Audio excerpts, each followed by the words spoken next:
덥죠?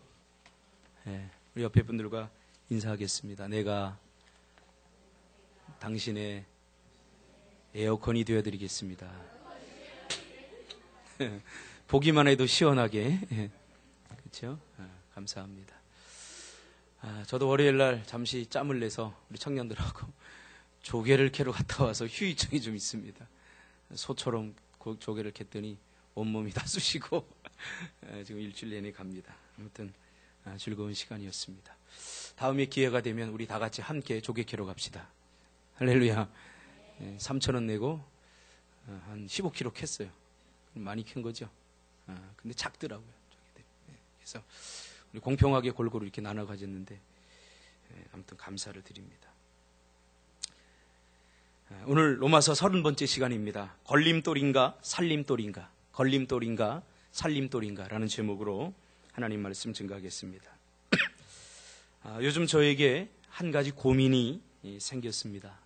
무슨 고민이냐 하면 우리 꼬꼬마 늦둥이 둘을 어린이집에 보냈더니 좋은 것, 사회성을 배우고 또 여러 가지 교육을 시키려고 이렇게 보냈더니 막내 아이가 말을 배우기 시작하면서 동시에 비속어를 함께 배워서 시도 때도 없이 상대가 누구든 간에 애비애미도 몰라보고 막무가내로 저희 집에서 비속어를 사용하는 겁니다. 특히 위험한 일이나 바람직하지 않은 행동을 할 때 예원아 그렇게 하면 안 돼 하고 그 행동을 하지 못하도록 제지하면 다짜고짜 아빠 멍청이, 아빠 바보를 외쳐댑니다. 물론 어린이집에서 그런 말을 가르쳐주진 않았겠지요. 그저 친구들이 하는 말을 듣고 보고 배워서 그렇게 하는 겁니다. 목사의 딸이 고맙습니다. 할렐루야. 아멘. 이러면 얼마나 좋겠습니까?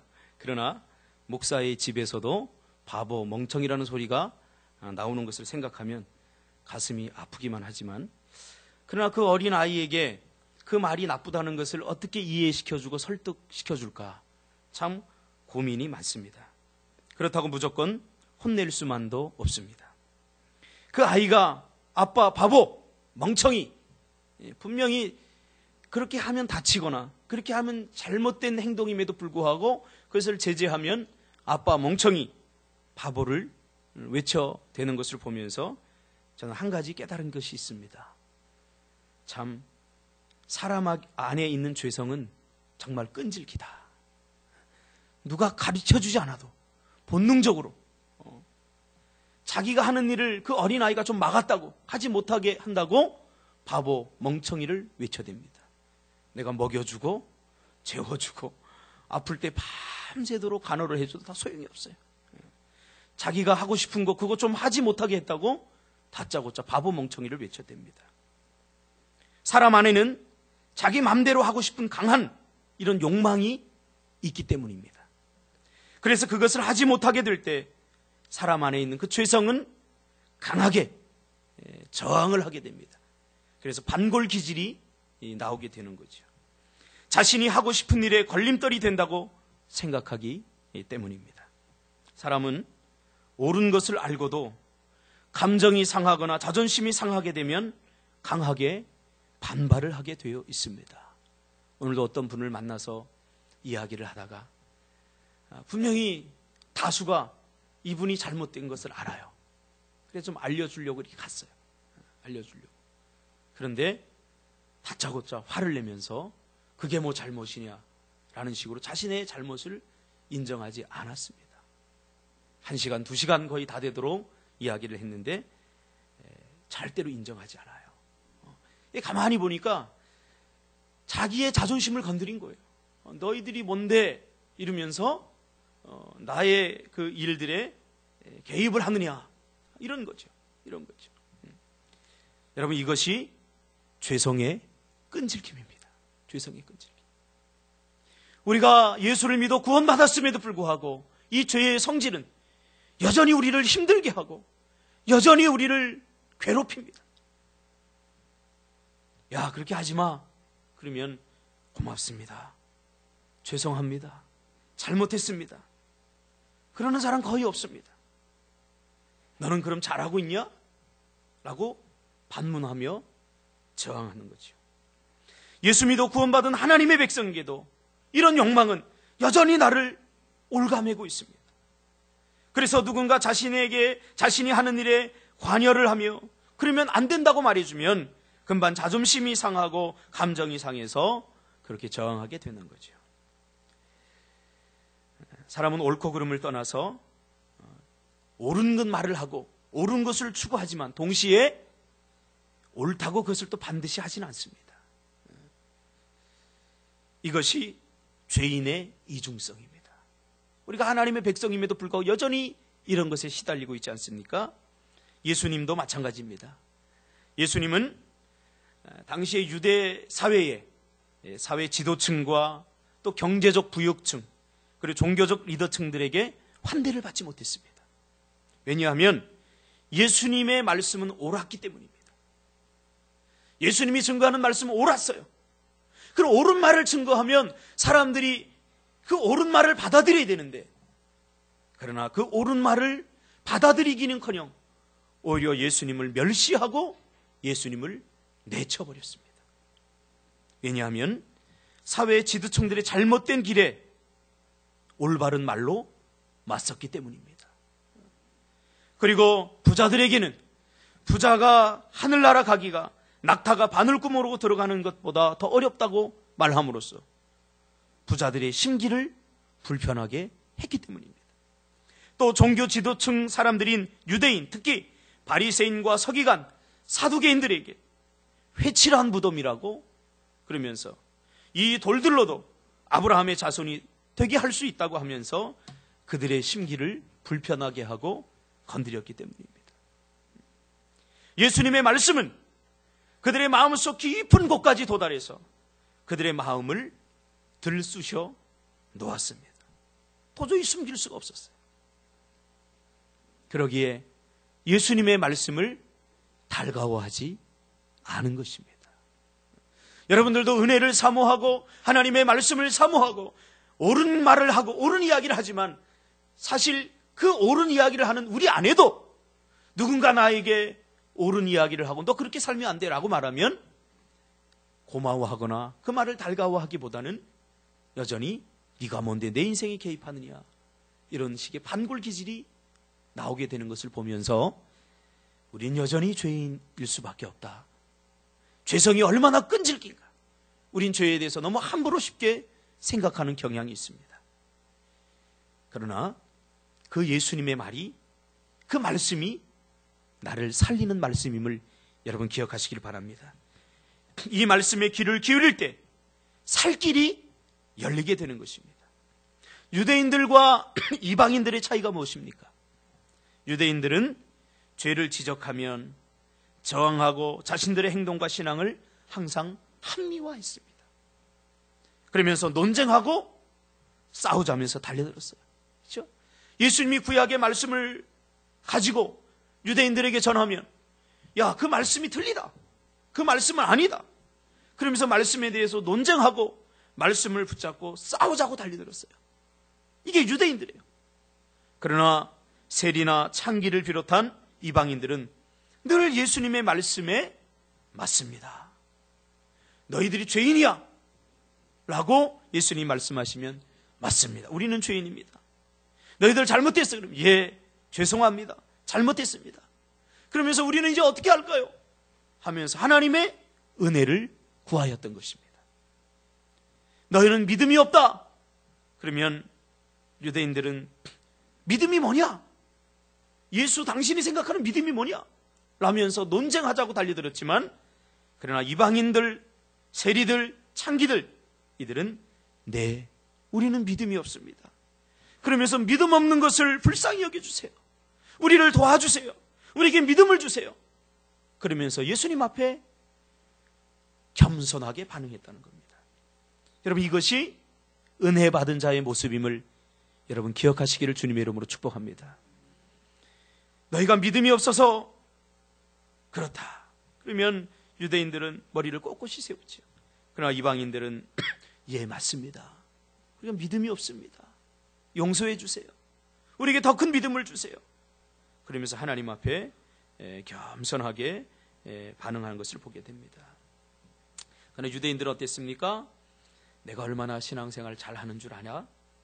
내가 일주일에 3-4번씩 금식 기도를 하고 내가 하나님의 계명을 얼마나 잘 지키는 줄 알아?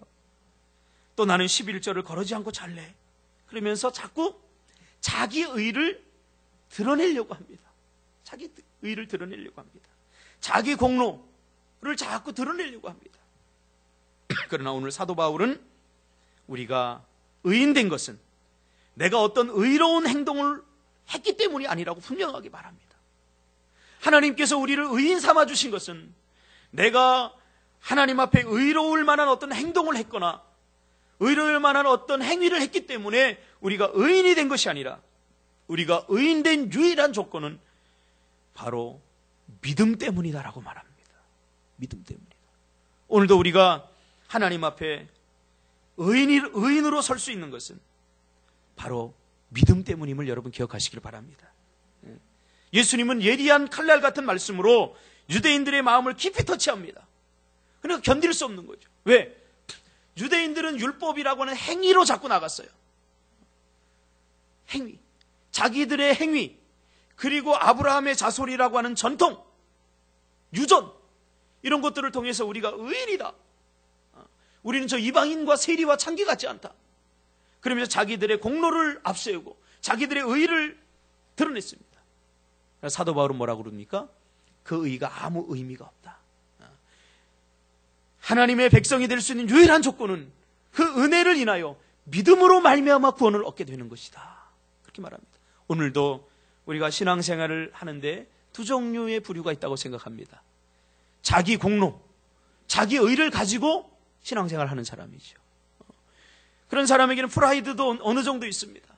내가 하나님을 위해서 기도도 많이 하고 주를 위해서 봉사도 많이 하고 헌신도 많이 한다라고 생각을 합니다. 자기 의를 드러내는 거죠. 그러나 그 의로는 구원받을 수 없습니다. 우리 신앙생활을 은혜 가운데 할 수 없습니다. 우리가 정말 신앙생활을 잘하려면 그 의를 다 내려놔야 됩니다. 그 의를 다 내려놔야 돼요. 그 공로를 다 내려놔야 돼요. 그리고 하나님의 은혜만을 구해야 됩니다. 왜? 의가 우리를 구원시키는 것이 아니라 하나님의 은혜가 우리를 믿음으로 말미암아 구원에 이르게 하기 때문입니다. 우리 신앙생활도 마찬가지. 그래서 은혜로 하는 사람들은 항상 감사가 넘쳐요. 할렐루야. 감사. 은혜를 깨달으면 감사가 나올 수밖에 없어요. 그 은혜로 하는 사람들은 늘 행복하게 신앙생활합니다. 그러나 자기의 공로로 나가는 사람들은 불평합니다. 입이 이렇게 나와 있어요. 왜? 하나님, 내가 하나님 앞에 얼마나 많이 헌신했는데요. 내가 하나님 앞에 얼마나 많은 시간을 투자했는데요. 근데 기껏 하나님 나에게 주시는 것이 이것밖에 안 됩니까? 하나님의 은혜를 저울질하는 거죠. 저울질하는 거죠. 제가 오늘 새벽에도 그런 얘기를 했습니다만, 어제인가요? 어제 새벽. 우리가 정말 최선을 다한 것 같고 우리가 열심히 다한 것 같지만 그렇지 않습니다. 그래서 우리는 항상 자기 분깃을 요구합니다. 둘째 아들처럼 하나님 내 분깃 주세요. 아버지, 내가 아버지 밑에서 얼마나 열심히 일했는데요. 자기 분깃을 자꾸 요구합니다. 아닙니다. 배집사, 하나님의 은혜로 살지. 하루에 기도 몇 시간 하나? 1시간 안 해? 30분. 30분 해? 아, 예?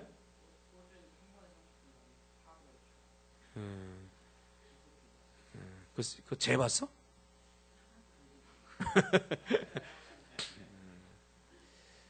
그런데도 살아있네? 참 신기하네. 하루에 5시간, 6시간 기도하는 사람도 있어요.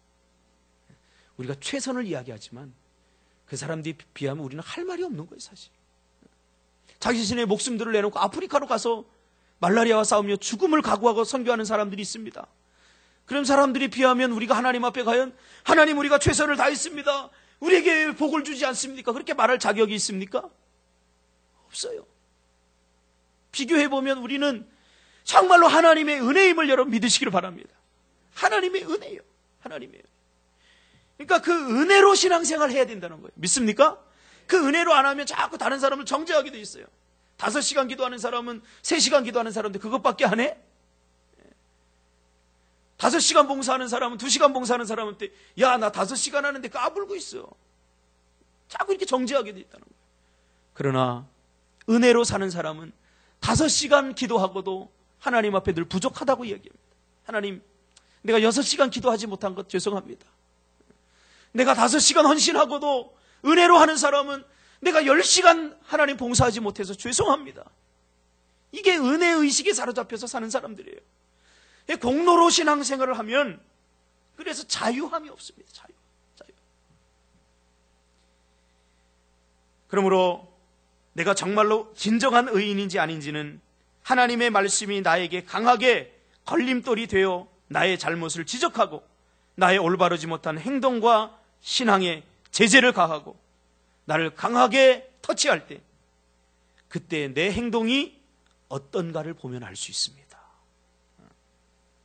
의인은 말씀이 나의 잘못된 길을 꾸짖고 나의 잘못된 선택에 대하여 옳은 길을 제시하며 잘못된 행동에 개입할 때 자존심이 상하고 감정이 상하지만 그러나 나의 잘못을 솔직히 인정하고 그 말씀에 믿음으로 반응하는 사람들입니다. 그렇죠? 이게 의인입니다. 오늘 사도 바울이 말하는 의인의 기준이 바로 이거예요. 그러니까 예수님의 말씀이 그들을 살리는 살림돌이 되는 거죠. 하나님의 말씀이 여러분에게 걸림돌이 되시기를 주님의 이름으로 축복합니다. 걸림돌이 돼야 돼요. 걸림돌. 우리 그 꼬마가 잘못된 행동을 하는데 아빠가 그러지 마 그런 거 걸림돌이 있겠죠. 그러나 그 안에는 자기 마음대로 하고 싶은 강한 죄성이 있고 자기 마음대로 하고 싶은 강한 욕망이 있기 때문에 아빠에 대해서 이 멍청아 바보야 라고 말하는 거예요. 우리도 마찬가지죠. 하나님의 말씀이 예수 그리스도를 통해서 유대인들에게 이방인들에게 증거될 때에 유대인들은 바보 멍청이라고 말한 거죠. 그러나 이방인들은 맞습니다. 이 말씀이 맞습니다. 잘못했습니다. 그렇게 하나님 앞에 고백할 때에 그들의 영혼이 살림을 받았다는 거예요. 하나님의 말씀대로 살지 않으려고 하는 사람에게 하나님의 말씀은 걸림돌이 될 것입니다. 그러나 하나님의 말씀대로 살려고 하는 사람에게 하나님의 말씀은 그들을 살리는 살림돌이 되는 것입니다. 여러분 요나서를 보면 잘 알지 않습니까? 요나가 생각하기에 니느웨 백성들은 망하는 것이 당연했습니다. 왜요? 그들은 부도덕합니다. 하나님의 하자도 모릅니다. 우상을 섬깁니다. 더군다나 하나님을 믿는 백성들을 핍박합니다. 조롱합니다. 내 하나님이 어디 있느냐? 그러면서 이스라엘 백성들을 향해서 조롱합니다. 그래서 요나가 생각하기에 그들은 당연히 망해야 돼 라고 생각했던 거예요. 그래서 하나님께서 요나를 불러서 요나야 네가 니느웨로 가서 내 말씀을 증거하라. 이제 40일 후면 그 니느웨 성이 망하겠다. 그렇게 그들에게 외쳐라. 그래서 그들을 살려야 되지 않겠느냐 라고 말하자 요나는 예 그렇습니다. 그렇게 했습니까? 아니에요. 마음에 꽁 하고 있었습니다. 무슨 꽁? 하나님의 생각은 내 생각과 너무나 달라요. 자기의 생각으로는 하나님을 믿지 않고 저렇게 우상 숭배하고 저런 백성들을 당연히 망해야 되는데 하나님은 그들을 살리라고 하는 거예요. 그러니까 하나님의 말씀이 요나에게 거침돌이 된 거죠. 거침돌이 된 거죠. 그래서 니느웨로 가는 배를 타지 않고 다시스로 가는 배를 타고 도망쳐 버립니다. 반면에 요나가 망해야 된다고 당연히 망해야 된다고 생각했던 니느웨 백성들은 어떻습니까? 요나가 어쩔 수 없이 가서 복음을 전합니다. 얘들아 너희들 회개하지 않으면 하나님께서 40일 후에 너희들 멸망시킨대. 별로 기대도 하지 않고 그냥 증거했습니다. 그 말씀이 증거되어지자 요나서 3장 5절에 보니까 니느웨 사람들이 하나님을 믿고 금식을 선포하고 높고 낮은 자를 막론하고 굵은 베옷을 입은지라. 굵은 베옷은 회개의 상징입니다. 그러니까 하나님의 말씀을 통해서 그들의 죄를 지적받지요. 우상 숭배하면 안 된다. 너희들 음란한 거, 너희들 아내를 여럿 거느리고 이런 것들 안 된다. 하나님의 말씀이 그들의 심령에 증거되어지자 그들은 그 말씀을 듣고 어떻게 받아들였어요. 하나님의 말씀에 순종으로, 회개로, 믿음으로 반응했다는 거예요. 심지어 그 완악한 왕도 그리고 대신들도 그 말씀을 믿음으로 반응했습니다. 그래서 왕이 전 국민들에게 금식을 선포하고 우리 회개하는 날로 선포하자. 그래서 하나님 앞에 무릎 꿇고 회개했다는 거예요. 여러분 생각해 보세요. 생각해 보세요. 요나에게 하나님의 말씀은 거침돌이었지만 당연히 그 말씀에 대해서 반항하고 요나를 잡아 죽이려고 할 것 같은 그 니느웨 백성들은 그 말씀에 믿음으로 반응했다는 거지요. 참 아이러니하지 않습니까? 누가 의인인가? 오늘 본문은 사도 바울은 분명히 우리에게 이야기를 합니다. 의롭게 행동하는 자가 의인이 아니라 하나님의 말씀을 믿음으로 받아들이고 하나님의 말씀에 믿음으로 순종하는 자들이 의인이다. 할렐루야. 할렐루야. 의로운 사람은 의롭게 행동한 어떤 공의 때문에, 공로 때문에 의인이 된 것이 아니라는 거죠. 예수님은 말씀에 반응하는 사람들과 그들의 마음을 어떻게 표현했냐면 네 가지 밭에 비유. 마태복음 13장에 보면 네 가지 밭이 나오죠. 무슨 밭이죠? 예? 대충 때리지 말고 한번 순서대로 한번 해봐. 자갈은 어디서 나온 거야? 자, 그럼 순서에 상관없이 한번 이야기해봐요. 찾아봅시다. 아이, 참, 저는 가끔요, 외로워요. 성경을 나 혼자 읽는 것 같아요. 마태복음 13장. 자, 거기 나오죠? 예, 길가, 돌밭, 가시떨기, 옥토. 자, 잘 들으세요, 지금부터. 처음에 무슨 밭이라고요? 길가 같은 사람 손들어, 마음의 밭이 길가 같은 사람 손들어 보세요. 아무도 없어요? 자, 보겠어요, 내가. 그 다음 무슨 밭이죠? 돌밭 같은 사람 손들어 보세요. 아니, 이 의미가 뭔지 몰라서 지금 손을 안 드나 본데, 그럼 의미를 설명한 예수님의 해석을 한번 듣고 여러분들이 판단하시기 바랍니다. 13장 몇 절부터 나오냐면 19절.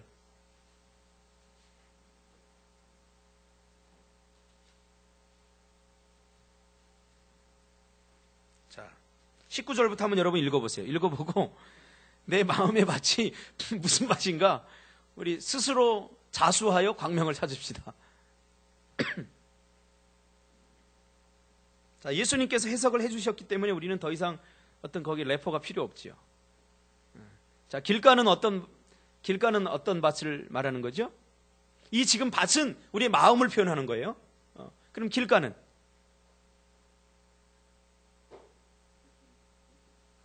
네? 말씀을 듣지만 깨닫지 못하는 거. 그렇죠? 응? 이는 곧 길가에 뿌려진 자요. 아니, 한글 못 읽어요? 한글? Do you know 한글? 말씀을 지금 이렇게 들어요. 듣지만 여러분 깨닫지 못하죠? 그 길가에 뿌려진 거예요, 그냥. 길가에. 자, 두 번째는 돌밭에 뿌려졌다는 것은 말씀을 듣고 즉시 기쁨으로 받되 그 속에 뿌리가 없어 잠시 견디다가 말씀으로 말미암아 환난이나 박해가 일어날 때는 곧 넘어지는 자예요. 이거 깨달아요. 야, 기쁨도 있어요. 근데 삶으로 돌아가서는 어려움이 오고 문제가 오면 내가 언제 은혜 받았냐, 언제 깨달았냐, 그리고 다 싹 잊어버리고 환경 앞에, 문제 앞에 쓰러지는 거죠. 그 다음 가시떨기는요.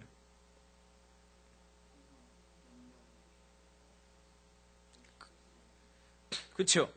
가시떨기에 뿌려졌다는 것은 말씀을 들으나 세상의 염려와 재물의 유혹에 말씀이 막혀 결실하지 못하는 자. 그 다음 마지막 좋은 땅에 뿌려졌다는 것은 예? 100배, 60배, 30배가 되느니라. 자, 다시 한번 여러분 잘 깨달았죠? 자, 길가 손 들어보세요. 제발 우리 박쥐가 되지 맙시다.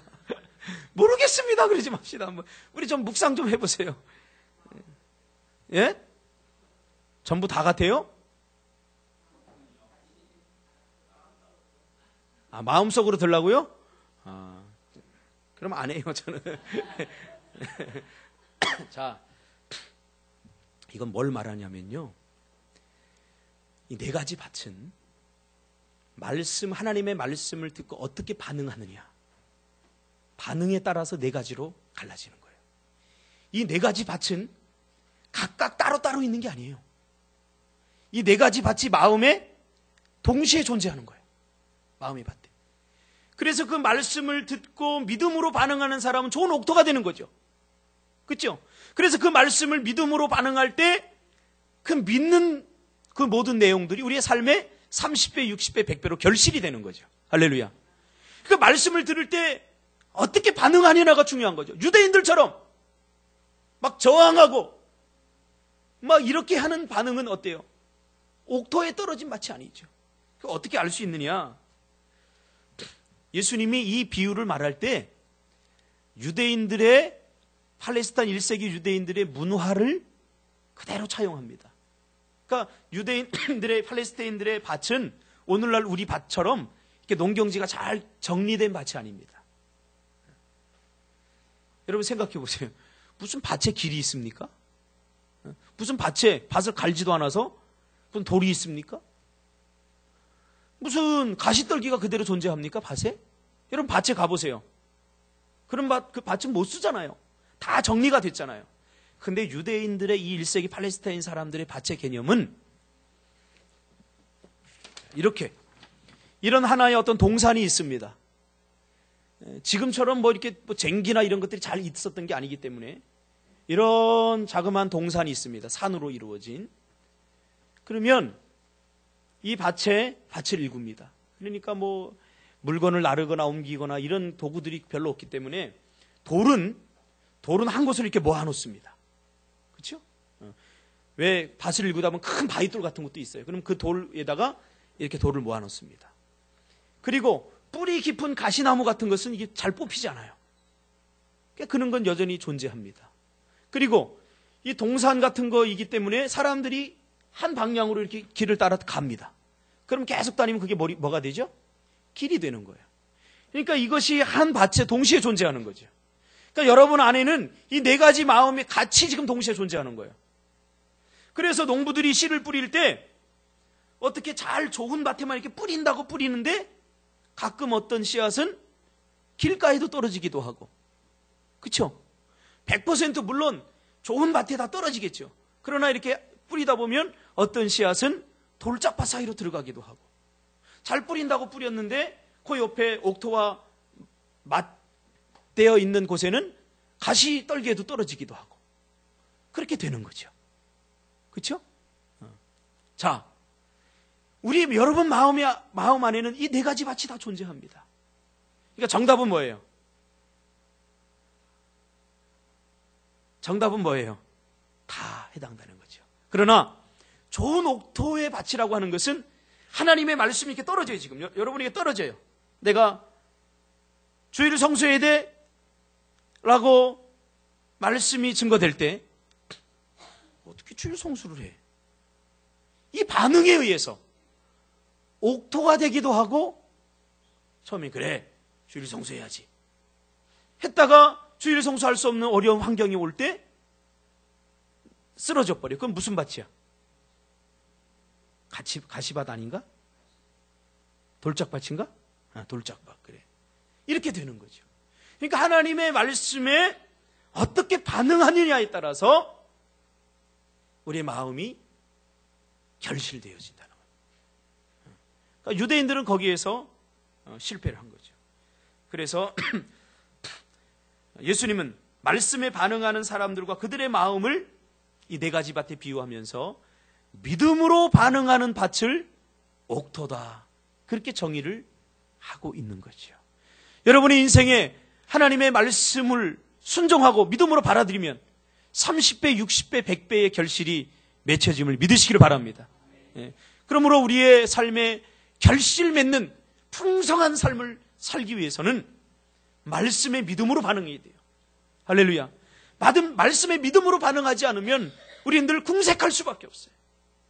하나님의 말씀이 축복으로 다가오고 때로는 내 안에서 강하게 그 죄성이 일어나서 내 마음대로 하고 싶고 내 뜻대로 하고 싶지만 말씀이 나를 터치할 때에 예수님 잘못했습니다. 예수님 잘못했습니다. 말씀대로 해야죠 하고 말씀에 반응할 때 우리의 삶이 기름지게 되고 30배, 60배, 100배의 결실을 맺게 된다는 것입니다. 할렐루야. 이 말씀을 하고 있는 거예요, 지금. 그게 의라는 거예요, 의. 내 행위가 아니라. 그리고 예수님은 심령이 가난한 자라고 이렇게 표현했습니다. 말씀에 반응하는 사람. 그런 사람들 심령이 가난한. 우리 마태복음 5장에 뭐가 나오죠?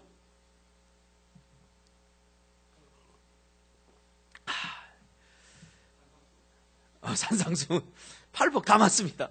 우리 지금 이 정도는 알아야 돼요. 왜? 복음서는 다 똑같잖아요. 다 똑같잖아요. 지금 태양간사 뭐 전공하지? 경영이 뭐야? 경영이란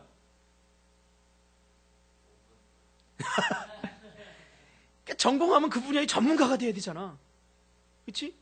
지금 뭐 한 몇 년밖에 안 배워서 아마 경영이라고 하면 헷갈릴 수 있지만 앞으로 그 분야에 10년 하고 나서 경영이 뭐야? 그러면 글쎄요. 그러면 그 경영 때려쳐야 돼.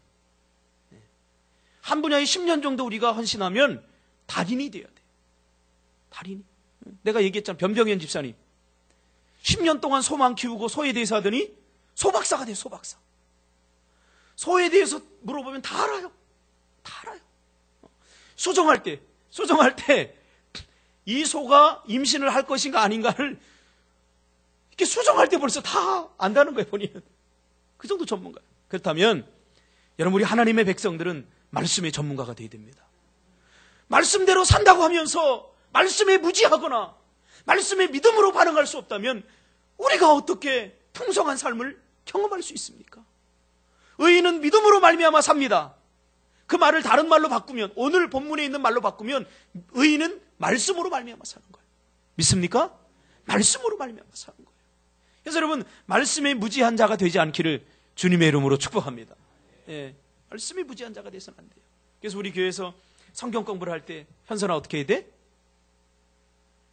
부지런히 배워야 돼. 기회야. 기회잖아, 그치? 기회야. 단무지. 기회야, 아니야? 아싸, 시간이 많으니까 준도 만나자. 이게 아니야.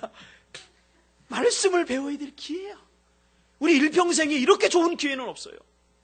제가 부교육자 때 성경 공부를 시켜보니까 60, 50이 넘으면 노안이 오고 눈이 침침하고 자, 암송해 오세요 하고 일주일 동안 성경 구절 한 절을 줬는데 자, 암송해 봅시다 그러면 또 많아요. 또 성경 말씀이 그렇게 많은데 또 많아요. 뭐요? 또 지금 뭐 할 것 같아요? 그렇지. 다 같이 시작. 또 증거는 이것이니 하나님이 우리에게 영생을 주신 것과 이 생명이 그의 아들 안에 있는 그것이니라. 아들이 있는 자에겐 생명이 있고 하나님의 아들이 없는 자에겐 생명이 없느니라. 요한일서 5장 11절 12절 말. 이게 나와야 돼요. 그래야 순간순간 침투적으로 다가오는 사단의 공격에 넘어지지 않을 수 있어요. 말씀으로 여러분. 사람이 떡으로만 살 것이 아니요 하나님의 입에서 나오는 말씀으로 사는 것. 이것이 의인된 삶이라는 거예요. 그래서 심령이 가난한 자는 복이 있나니 천국이 뭐라고요? 자의 것이며. 여기 심령이 가난한 자는 뭘 의미하는지 아세요? 말씀을 믿음으로 받아들인 자, 그런 뜻입니다. 심령이 가난한 자. 왜요? 예수님께서 그 팔복을 어디서 전했어요?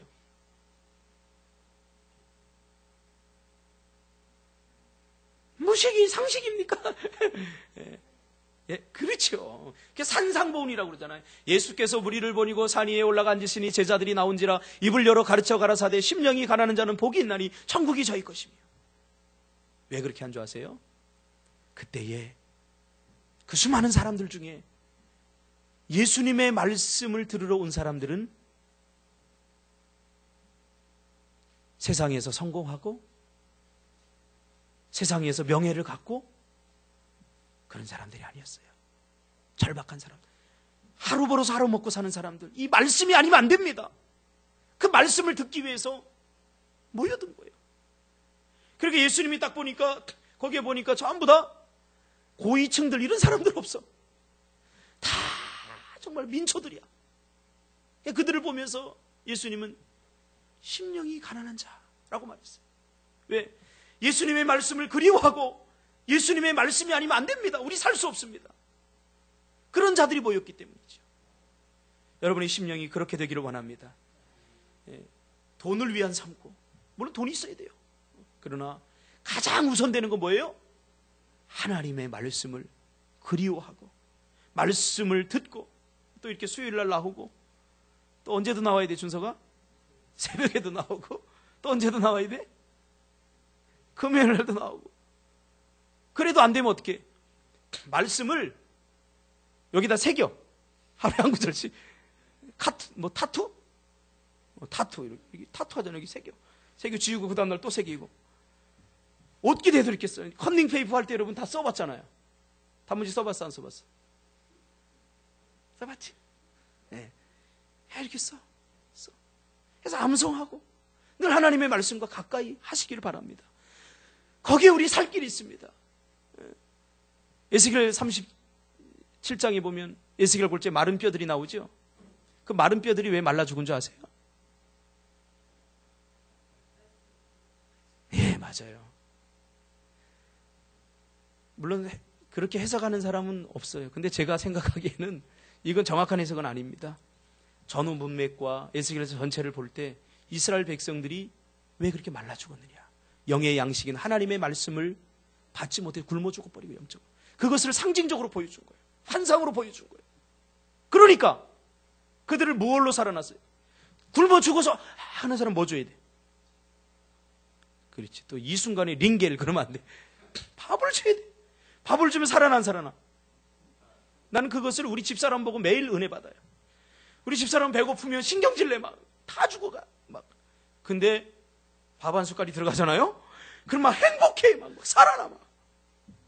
우리도 마찬가지예요. 영적으로 우리가 곤고하고 삶이 힘들고 김혜진 집사님이 왜 좋아요?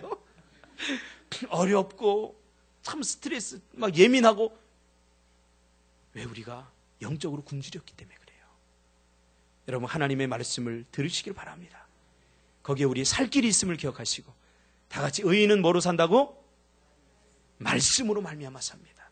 우리 다 같이 한번 기도하겠습니다.